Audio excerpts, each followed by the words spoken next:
오늘 말씀이 어려운 것은 없지만 그래도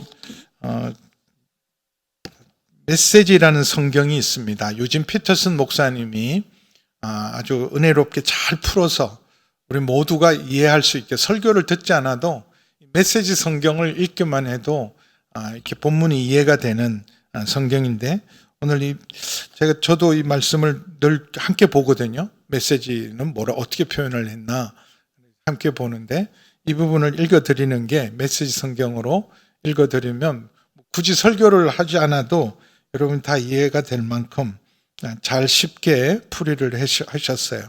제가 자막 좀 올려주시면 좋겠습니다. 내게는 이런 두려움이 있습니다. 내가 여러분을 방문할 때 여러분이 나를 실망시키지 않을까? 내가 여러분을 실망시키지 않을까? 서로 실망한 나머지 모든 것이 산산조각이 나서 싸움과 시기와 격분과 편가르기와 격한 말과 악한 소문과 자만과 큰 소란이 일어나지 않을까 하는 것입니다. 나는 다시 여러분에게 둘러싸여서 하나님께 창피를 당하고 싶지 않습니다. 또한 나는 예전과 똑같이 재짓기를 되풀이하는 저 무리, 악과 불륜과 추잡한 행위의 진창 속에서 뒹굴며 헤어나오려고 하지 않는 무리 때문에 뜨거운 눈물을 흘리고 싶지도 않습니다. 이제 나의 세 번째 방문이 얼마 남지 않았습니다. 사건은 두세 증인의 증거를 제시하고 나서야 명백해진다고 한 성경 말씀을 기억하십니까? 두 번째 방문에서 나는 예전과 똑같이 재짓기를 되풀이하는 자들에게 내가 다시 가면 그냥 넘어가지 않겠다고 경고한 적이 있습니다. 이제 나는 세 번째 방문을 준비하면서 멀리 있지만 거듭 경고합니다. 내가 그곳에 갈 때까지 옛 습관을 바꾸지 않는다면 조심해야 할 것입니다. 그리스도께서 나를 통해 말씀하신다는 증거를 요구해 온 여러분은 생각보다 많은 증거를 얻게 될 것입니다.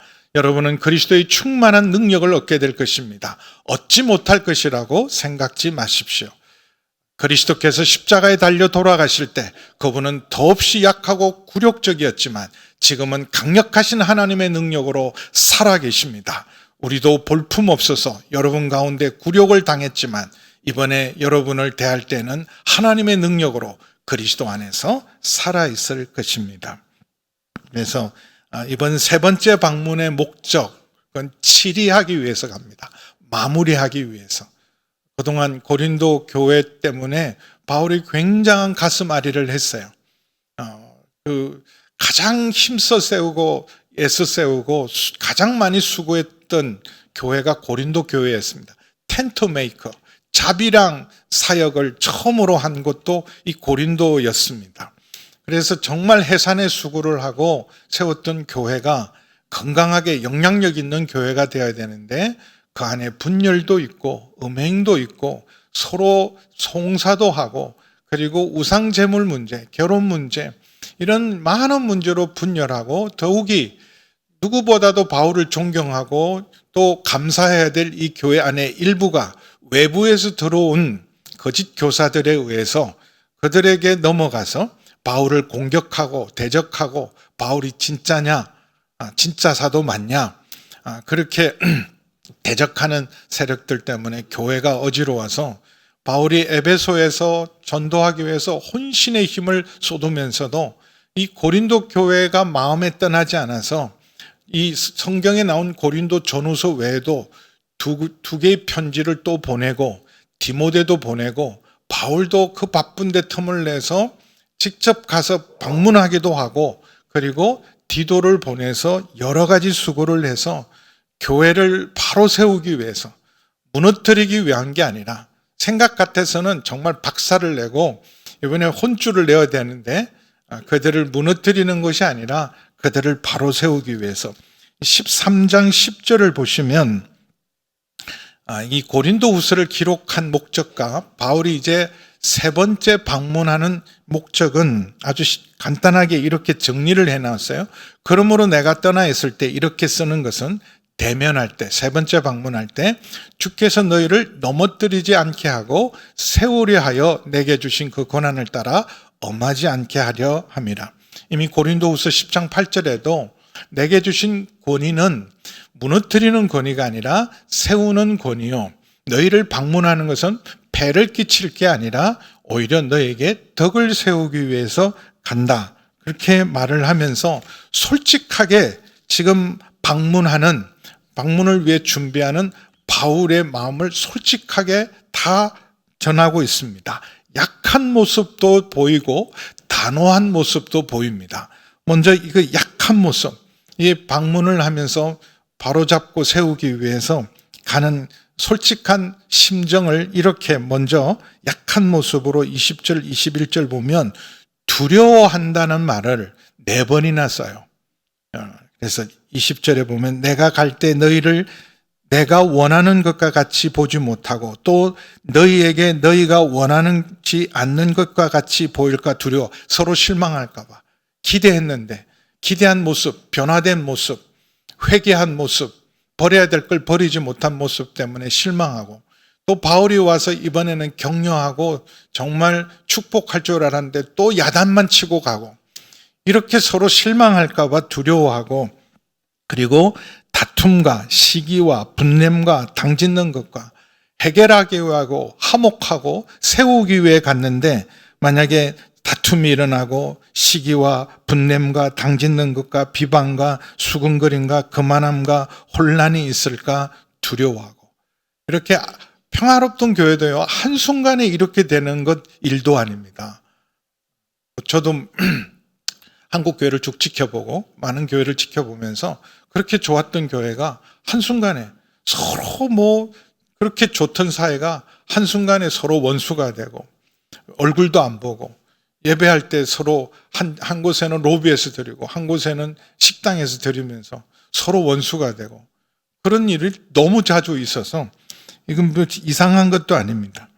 또 내가 다시 갈 때 내 하나님이 나를 너희 앞에서 낮추실까 두려워하고 또 내가 전에 죄를 지은 여러 사람의 그 행한 바 더러움과 음란함과 호색함을 회개하지 아니함 때문에 슬퍼할까 두려워함이라. 사실은 망신당할까 봐 두려워하는 것은 자기가 상처받고 자기 자존심이 상하고 내가 무시당하는 게 두려워서가 아니에요. 여러분 부모를 욕을 하고 부모에게 창피를 주면 누가 욕을 먹습니까? 자식들이 욕을 먹죠. 아니 저것들은 도대체 어찌 됐는데 자기 부모를 저렇게 대하나. 바울은 자기가 낮아지고 버림을 당할지언정 너희가 주님 앞에 서 있기를 간절히 원했던 사람이기 때문에 자기 망신당하는 게 두려운 게 아니에요. 이렇게 두려워하는 마음은 부모 마음이죠.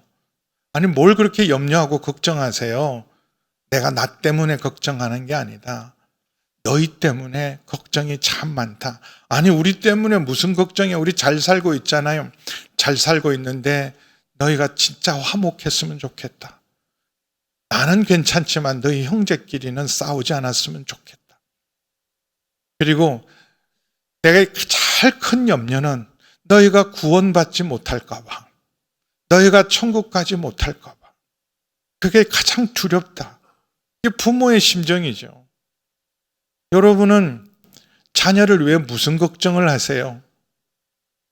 이 아이들이 세상에서 성공하고 편안히 살고 남보다 앞서가고 그런 일에 염려하세요.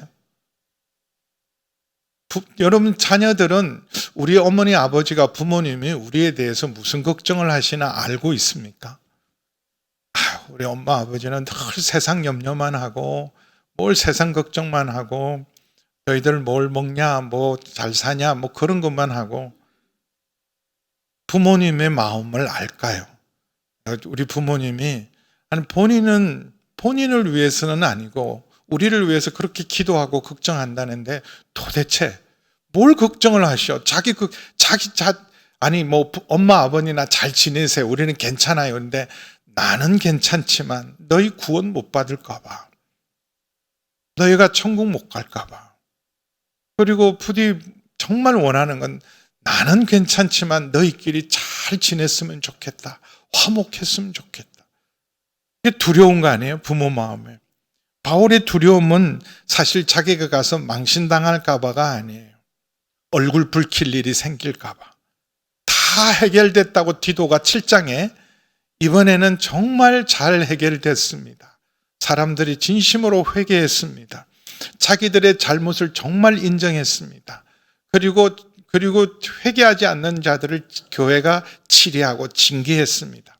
그리고 바울 선생님이 오실 것을 정말 사모하고 기다립니다. 이런 말을 들었지만 막상 방문할 때 이런 일이 가서 서로 실망하고 오히려 문제가 없는 줄 알았는데 다시 다툼과 시기와 분냄과 당짓는 것과 이런 일이 일어나고 정말 진작 회개했어야 될 이런 더러움과 음란과 호색함이 여전히 교회 안에 있다면 그게 사실 바울은 두려운 거예요. 아니 이게 믿음이 없으시나 하나님이 해결했다고 이미 디도를 통해 말씀하셨는데, 여러분 이 고린도 교회가 정말 이제 진심으로 회개하고 바울이 그동안 오랫동안 기다려줬어요. 인내하고 참고 기다렸어요. 고린도 전후서뿐만 아니라 성경에 기록되지 않는 2개의 편지도 보내고 자기도 갔다 오고 디모데도 보내고, 그래서 망신도 당하고 어려움도 당하고 실망할 일도 있지만 계속 인내하고 참았지만 드디어 정말 디도를 통해서 그들이 변했다는 소식을 듣고 한편으로는 기뻐하면서, 사람을 누구보다도 잘 알잖아요. 우리의 결심과 결단이 얼마나 쉽게 변하는지. 진심이었어요. 이들이 회개한 것도 진심이요, 자신들의 잘못을 인정한 것도 진심이요, 치리한 것도 진심이요, 바울을 기다리는 것도 진심인 걸 알지만 여러분 사람 쉽게 변하지 않습니다. 바울이 아는 거예요. 우리도 보면 사실은 내가 나 때문에 놀랄 일이 많아요.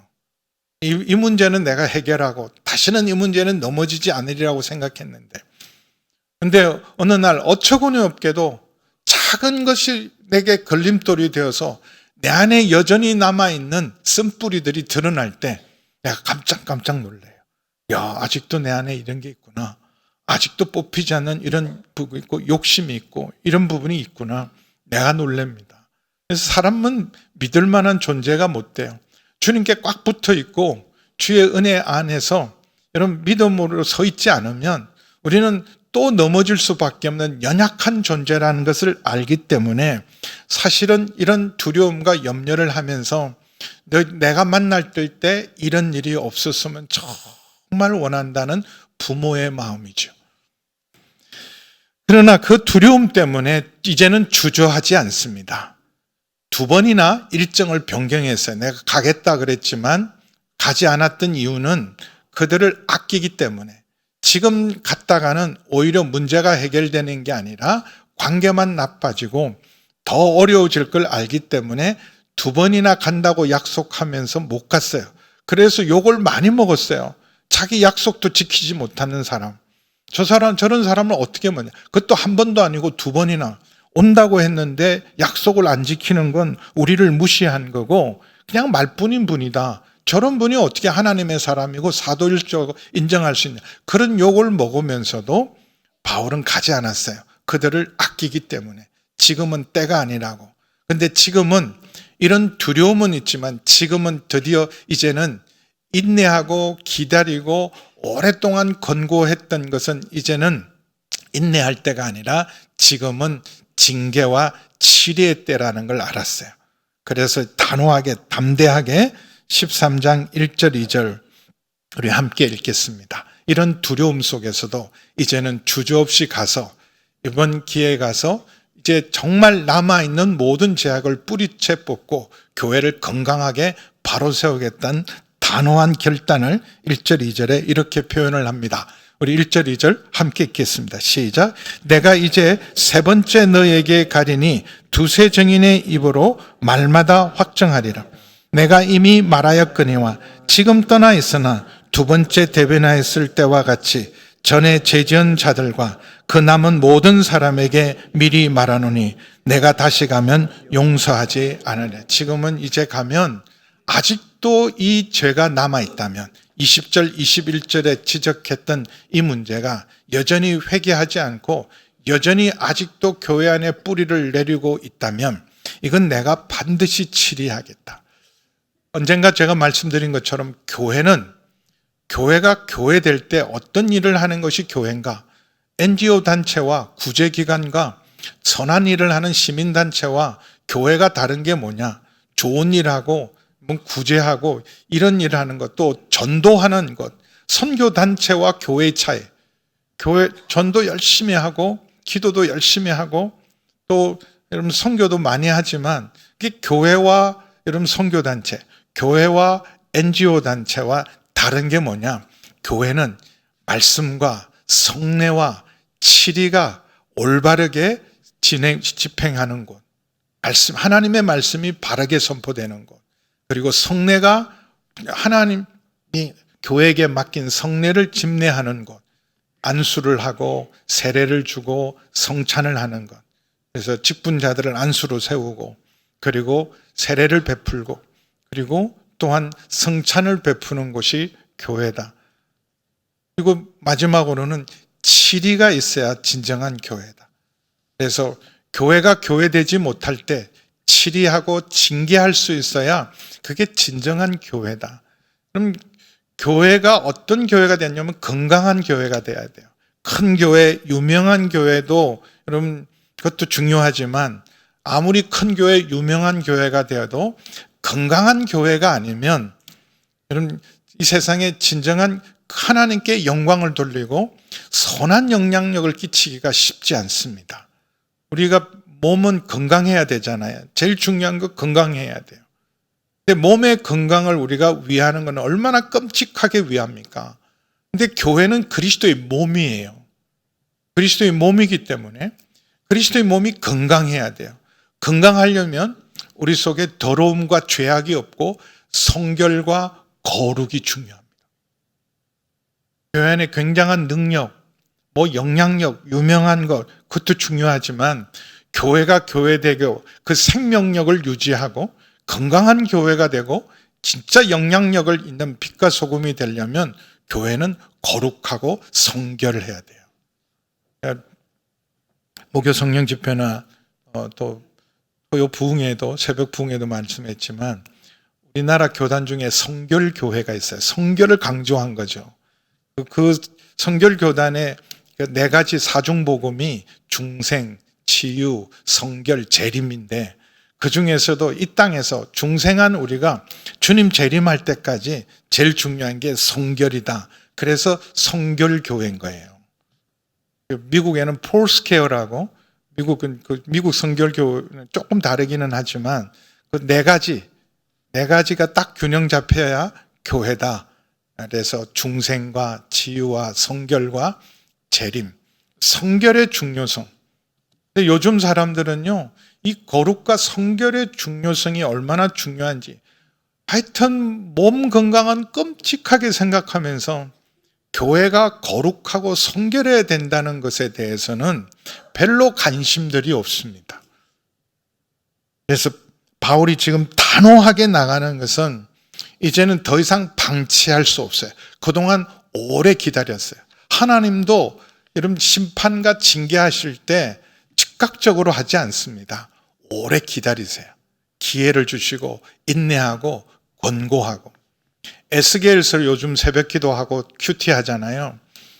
그냥 한 방에 주님께서 말씀하시는데 한 말씀 또 하고 비유로 말씀하시고 환상을 보여주시고 다양한 방법으로 에스겔의 희한한 기이한 행동을 통해서 표정이 되게 하시고 그런 걸 통해서 반복적으로 말씀을 하십니다.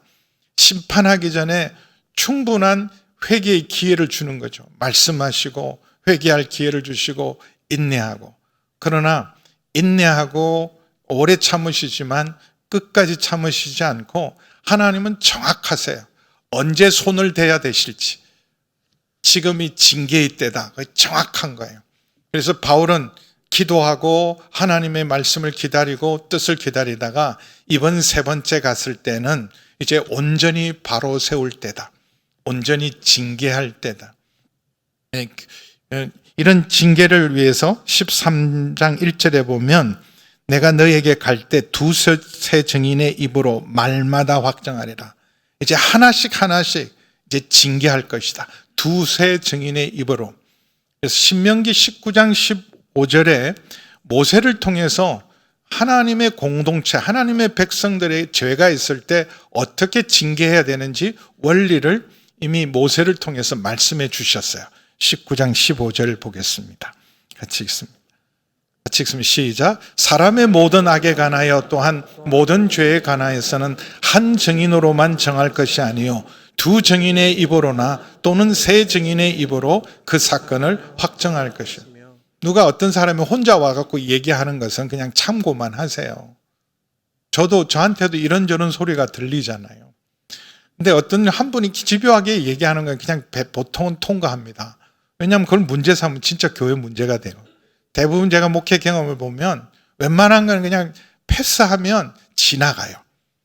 근데 막 문제를 삼아야 됩니다. 근데 어떨 때는 이걸 진짜 문제 삼으면 작은 게 큰 교회 문제로 되기 때문에 한두 사람 말하는 걸 가지고가 아니라 적어도 두세 증인이 확실하게 자기의 인격을 걸고 이런 일이 일어나고 있고 그분이 이런 일을 했기 때문에 이건 그냥 묵과하면 안 될 일입니다. 그래서 예수님께서도 치리하는 방법을 이 신명기 19장 15절을 통해서 교회 문제를, 공동체 문제를 이렇게 치리하라고 예수님께서도 말씀을 해 주셨어요. 마태복음 18장 15절에서 18절 우리 함께 읽겠습니다. 내 형제가 죄를 범하거든 가서 너와 그 사람과만 상대하여 권고하라. 만일 들으면 내가 제일 먼저는 누구 범죄를 알았으면 혼자 가서 그 사람에게 회개해야 돼. 교회에서는 그런 게 아니야. 믿는 사람은 그렇게 살면 안 돼. 제일 먼저 찾아가서 들으면 얻지만 듣지 않으면 그 다음에 16절 듣지 않거든 한두 사람을 데리고 가서 두세 증인의 입으로 말마다 확정하라. 여기 바울이 두세 증인의 입으로 말마다 확정하라는 것은 예수님이 가르쳐 준 대로 하겠다는 거예요. 목자, 선임 지역장들과 함께 가서 권고하라. 근데 17절 보세요. 그래도 듣지 않으면 교회가 말하고 이제는 쉽게 말하면 공동의회 재직회를 통해서 그 사람의 죄에 대해서 징계하라. 그래도 회개하지 않으면 출교, 이방인과 세리와 같이 여겨라. 예수님의 말씀이에요. 교회가 어떤 문제를 징계하고 치리할 때 이렇게 해야 된다. 그래서 바울도 이번에는 주님 가르쳐 준 대로 두세 증인의 입으로 이제는 말마다 모든 것 지금 이미 암적인 요소들 20절, 21절에 나타난 이 문제는 교회를 무너뜨리는 암적인 문제이기 때문에 이것들은 다 뿌리를 뽑아내야 된다. 그래서 말마다 확정할 것이다.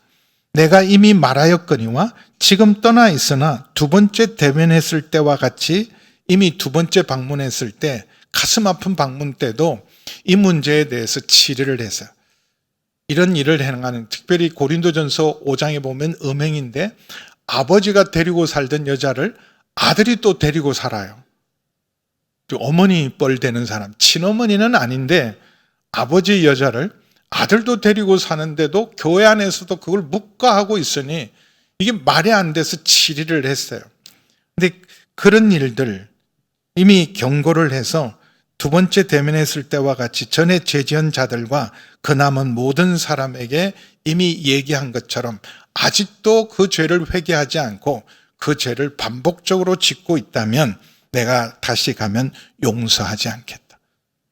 이번에는 단호하게 징계하겠다. 근데 이런 징계를 하려면 이런 징계할 때 당신이 뭔데? 당신이 무슨 자격으로? 당신이 무슨 권위로 우리한테 이래라 저래라 하냐? 이 권위가 있어야 되잖아요. 이거 하시면 안 됩니다. 나가야 됩니다.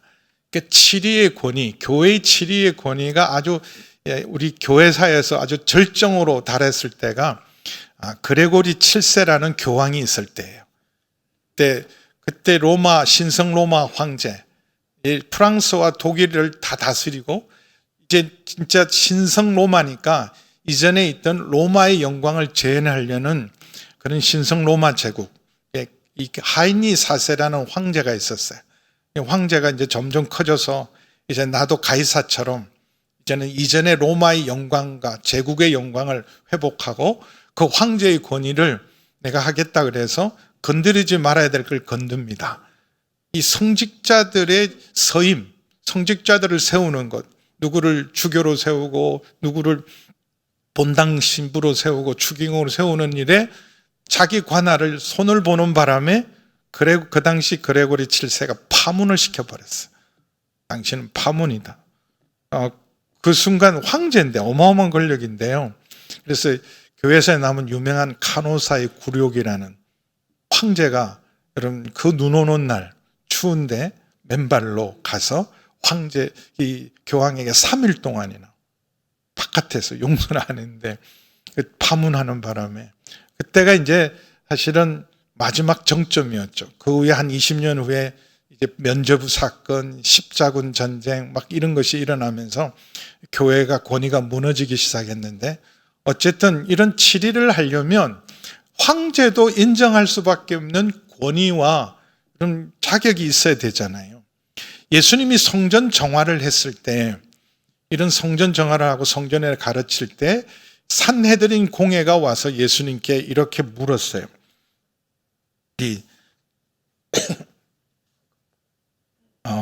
마가복음 같이 보겠습니다. 마가복음 11장 27절에서 28절 예수님의 권위에 대한 문제를 제기합니다. 그들이 다시 예루살렘에 들어가네 예수께서 성전에서 거니실 때 대제사장과 서기관과 장로들 이들은 공식적인 산헤드린 공회의 대표들이에요. 아니 여기서 일어나는 우리 허락을 받고 해야 되고 여기는 권위는 우리가 가졌는데 당신이 무슨 권위로 누가 이런 자격을 부여해서 이런 일을 하냐 예수님께 질문하는 모습입니다. 당신 무슨 자격으로 하나님의 집에 하나님의 아들이 하나님의 집을 내 아버지의 집을 너희가 이 기도하는 집을 강도의 구렬로 만들었도다. 그래서 깨끗하게 했는데 이들이 와가지고 관리인이고 청지기들이 와가지고 주인한테 와서 당신이 무슨 권리로 무슨 자격으로 이런 일을 합니까? 그랬던 것처럼 사실은 하늘에서 하나님이 권위를 주셔도 사람들이 인정을 해야 돼요. 당신이 무슨 자격과 무슨 권위로. 그래서 이런 치리를 할 때 3절에 바울도 예상하고 있었어요. 이는 그리스도께서 내 안에서 말씀하시는 증거를 너희가 구한다. 아니 당신이 사도의 자격도 없는 사람이 무슨 자격으로 무슨 권위로 우리한테 징계를 하고 이래라 저래라 하냐. 한번 떠났으면 그만이지. 왜 와서 자꾸 간섭하냐. 이렇게 묻는 자들 그리스도께서 내 안에서 말씀하신 증거 당신이 이런 자격을 갖고 있냐. 진짜 사도 맞냐. 그 증거를 구하는 사람들을 당연히 구하겠죠. 그래서 특별히 바울은 실제로 그런 세게 얘기한다. 뭐 가면 용서하지 않겠다 그러지만 실제로 만나면 말이 약하지 않냐. 실제로 제대로 하지 못할 거면서 말로만 이렇게 세게 나오지만 실제로 오면 별거 아니다. 바울의 말이 시원치 않지 않냐. 이런 비난. 그리고 진짜 사도가 맞냐. 그런 걸 보일 수 있겠냐. 물었을 때 바울이 이렇게 말합니다. 3절에 보면 그는 너희에게 대하여 약하지 않고 도리어 너희 안에서 강하신다. 그리스도께서 내 안에서 말씀하신다. 나의 강함을 통해서 말씀하시는 것이 아니라 적어도 하나님이 보낸 사도라면 뭐 아우라도 좀 있고 강체도 나고 딱 얼굴만 봐도 야 저분 다르다. 은혜롭고. 근데 바울에 보면 볼품도 없고 말도 어눌하고 우리가 인정할 만한 영적 권위가 없는 사람 같다. 그래서 바울이 내가 부덕불 자랑한다면 나도 자랑할 게 있다. 부끄러울 것 같으면. 그래서 10장에서 12장까지 자기의 사도직을 강력하게 변호했어요. 이런 자격이 있니 없니 시비거는 바울의 반대파들 때문에 바울이 10장에서 12장 어쩌면 고린도 후서 전체가 바울의 자격과 권위에 대한 선포이기도 합니다. 그러면서도 바울이 진짜 내가 사도된 증거는 내 강함이 아니라 약함을 통해서 주께서 일하신다. 그래서 그리스도께서는 나는 너희에 대해서 약하지만 그리스도는 너희에 대하여 약하지 않고 도리어 너희 안에서 강하시다. 나의 권위는 내 스스로가 있는 인간적인 카리스마가 아니라 나의 권위는 말씀의 권위요 그리스도의 권위다. 여러분이 저를 이렇게 담임 목사로 세우시고 권위를 주셔서 제가 이렇게 설교도 하고 또 중요한 결정도 합니다. 모든 일의 최종 책임자는 뭘 잘못한 일이 있으면 제가 다 책임이죠. 제가 무슨 대단한 사람이 아니라 만약에 제가 하나님의 말씀대로 했으면, 그리고 예수님이 이 교회의 주인이시고 나는 그분의 종이기 때문에 한 일에 대해서는 여러분 언제나 담대할 수 있어요. 제가 무슨 권위가 있는 게 아니라 저에게 권위가 있다면 말씀을 바르게 선포할 때, 그리고 주님의 뜻을 온전히 선포할 때, 주님 뜻대로 행할 때, 그때야 권위가 있는 거죠. 종교개혁자들이 여러분 오직 성경, 우리 신앙과 행위의 유일한 표준은, 권위는 성경이다. 교황이 아니다. 굉장한 겁니다. 교황의 말이 곧 하나님의 말씀이었을 때, 교회의 말이 곧 하나님의 뜻이라고 말할 때 아니다. 보니까 성경하고 틀린 게 너무 많다. 면죄부도 그렇고 교회가 지금 우리에게 가르치는 건 95개 반박문을 쓰잖아요. 뭘 가지고 반박했냐면 성경으로. 지금 교회가 가르치는 중요한, 교황이 지금 말하는 것이 이 성경하고 틀리지 않냐. 그러면서 우리의 유일한 권위는 교황이 아니라 오직 성경이다. 그러면서 자신도 성직자의 가운을 벗어버리잖아요. 신부님이셨는데 자기는 그냥 그걸 벗어버리셨어요. 지금은 목회자가 성직자라 그러는데 그냥 형제로 내려온 거예요. 자매로 내려온 거예요. 형제로 자매로 내려와서 오직 권위는, 우리의 권위는 말씀의 권위다. 그래서 부족하지만 이게 말씀대로 설교하려고 애를 써요. 하고 싶은 말도 있지만 그냥 순서대로, 고린도후서를 순서대로 그냥, 지금까지 제가 11년 8개월 동안 설교할 때 한 번도 바꾸지 않은 건 제가 하고 싶은 말을 하는 게 아니라, 만약에 창세기를 하기로 했다면, 사도행전을 하기로 했다면, 누가복음을 하기로 했다면 그 말씀대로 전하리라고. 제일 설교 준비하면서 마지막까지 기도하는 게, 하나님 이게 맞습니까? 이게 하나님 말씀대로 제가 바르게 준비한 게 맞습니까? 이렇게 선포하는 게 정말 하나님이 우리에게 주신 이 말씀의 뜻 그대로입니까? 노력은 하지만 뒤돌아보면 저도 회개할 것도 많고 부족한 게 너무 많지만, 그러나 중요한 것은 여러분도 맨날 성경 얘기만 하냐? 그럼 무슨 얘기 할까요? 여러분 요즘은요, 유튜브, AI, 전문가들이 너무 많아서 그냥 세상 돌아가는 이야기, 여러분 이런 이야기들은 그냥 그런 데서 들으면 충분해요. 저는 그런 데 전문가도 아니고 부족하고, 제가 할 수 있는 게 뭐겠어요? 성경 말씀만 하는 거예요. 그리스도께서는 너희에 대하여 약하지 않고 도리어 너희 안에서 강한, 나는 육체적으로, 인간적으로 연약한 사람 맞다. 그러나 내가 권위가 아니라 그리스도의 권위로, 그리고 말씀의 권위로 내가 너희에게 나간다. 그러면서 4절 우리 다시 한번 읽어볼까요? 시작. 믿음 약하나 십자가에 못 박혔으니 하나님의 능력으로 살아계시니 우리도 그 안에서 약하나 너희에 대하여 하나님의 능력으로 그와 함께 살 것이다. 메시지 성경에 마지막에 이렇게 그리스도께서 십자가에 달려 돌아가실 때 그분은 더없이 약하고 굴욕적이었지만 지금은 강력하신 하나님의 능력으로 살아 계십니다. 우리도 볼품없어서 여러분 가운데 굴욕을 당했지만 이번에 여러분을 대할 때는 하나님의 능력으로 그리스도 안에서 살아 계실 것입니다.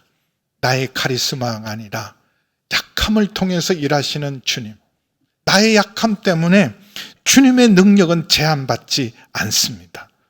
하나님, 나의 이 약함, 이 사탄의 가시, 육체의 이 가시를 뽑아주세요. 그래야 내가 힘있게 복음도 전하고 주의 일을 할 것 아닙니까?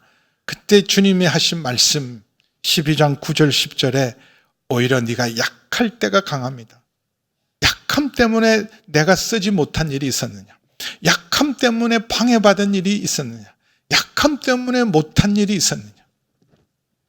그 약함 속에서도 3차 선교 여행을 하고 성경도 신약 성경의 절반이나 기록하고 이 모든 일을 약함 가운데서 행했다는 걸 알려줄 때 바울은 오히려 감사했어요. 여러 가지 약한 것들을 자랑할 때. 왜냐하면 하나님은 나의 강한 것을 통해서 일하지 않고 나의 연약함에도 불구하고 나의 약함에도 불구하고 주님은 여전히 나를 통해서 일하신다. 제한받지 않습니다. 그래서 여러분 카리스마란 말 자체가 나로부터 나온 게 아니에요. 나는 형편없이 연약하지만 그 연약함 속에 주님이 정말 일하시고 역사할 때 그게 진짜 카리스마예요. 진정한 권위죠. 그래서 오늘 4절 말씀처럼 나는 여전히 약합니다. 그러나 하나님의 능력이 함께 하셔서 이번에 나의 연약함이 아니라 나의 연약함을 통해서 여전히 일하고 계시는 그리스도께서 그리고 말씀의 능력이 그리스도의 능력이 역사하셔서 반드시 바로잡고 교회를 세울 줄 믿습니다. 그래서 여러분 우리 연약함 가운데서도 주님이 새 일을 행할 줄 믿습니다. 우리가 해야 될 건 딱 하나예요. 성결해지는 것, 깨끗해지는 것. 여러분 또 넘어질 겁니다. 또 우리 안에 더러움을 또 세상 살아가면서 또 이런 발이 더러워지고 하겠지만 끊임없이 말씀으로 주의 보혈로 우리를 새롭게 하고 새 영을 부어주셔서 주님 앞에 우리가 연약하지만 순종하고 순결할 때 주께서 역사하셔서 새 일을 행할 줄 믿습니다. 그래서 어김없이 우리도요 오늘 이렇게 화목하게 서로 이렇게 은혜로운 모습이지만 언제 다시 다툼과 분열과 이런 어지러움이 우리 안에 있으니 내일도 그럴 수 있는 사람들입니다.